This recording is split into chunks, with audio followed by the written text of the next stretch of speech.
আসন্ন ত্রয়োদশ জাতীয় সংসদ নির্বাচন উপলক্ষে সম্ভাব্য প্রার্থীদের নাম ঘোষণা করেছে বিএনপি। সোমবার বিএনপি ৩০০ আসনের মধ্যে 237 আসনের প্রার্থী তালিকা ঘোষণা করেছে। তবে 63টি আসন খালি রাখা হয়েছে। বিএনপির আলোচিত নারী নেত্রী রুমিন ফারহানার নাম এই তালিকায় না থাকায় অনেকেই অবাক হয়েছেন। সামাজিক যোগাযোগ মাধ্যমে চলছে নানা আলোচনা।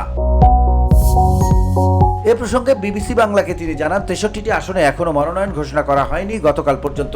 আমার আসনটাও সেটা, যেখানে কাউকেই এখনো মনোনয়ন দেওয়া হয়নি। ধারণা করা হচ্ছে বা মহাসচিবের কথা থেকে এটা কিছুটা পরিষ্কারও হয়েছে যে আসনগুলোতে হয়তো জোটের প্রার্থীদের সঙ্গে আলোচনা চলছে, সেই আসনগুলো খালি রাখা হয়েছে, কাউকে মনোনয়ন দেওয়া হয়নি। সো আমি এখনই বলতে পারছি না কাকে মনোনয়ন দেওয়া হচ্ছে বা আদৌ আমাকে মনোনয়ন দেওয়া হচ্ছে কি হচ্ছে না, এটা আমি জানি না।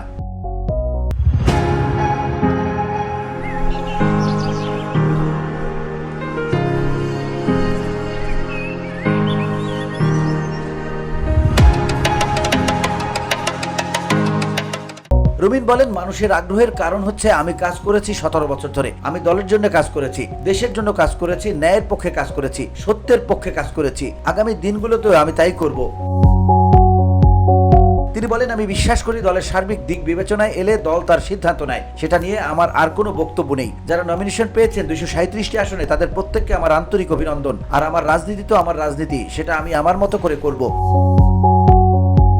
দলীয় মনোনয়ন পাওয়ার বিষয়ে এখনো আশাবাদী কিনা এমন প্রশ্নে তিনি বলেন, আমি আশাবাদীও নই, হতাশাবাদীও নই। আমার নির্বাচন, আমার রাজনীতি আমি আমার মতো চালিয়ে যাব ফর শিওর। আমার নেতাকর্মী আমার সাথে আছে। ব্রাহ্মণবাড়িয়া 2 আসনে আমি ছিলাম, আছি, থাকবো। নমিনেশন একটা ঘটনা মাত্র আমার কাছে। বিএনপি ছেড়ে দেবেন কিনা এমন প্রশ্নের জবাবে রুমিন ফারহানা বলেন, প্রশ্নই ওঠে না। দল ছেড়ে অন্য দলে যাওয়ার প্রশ্নই ওঠে না। উল্লেখ্য, 2018 সালের সংসদ নির্বাচনের পর সংরক্ষিত আসনে বিএনপি থেকে সংসদ সদস্য হয়েছিলেন রুমিন ফারহানা। গত কয়েক বছরে টকশো, সামাজিক মাধ্যম সহ নানা ক্ষেত্রে রুমিন ফারহানা আলোচনায় ছিলেন।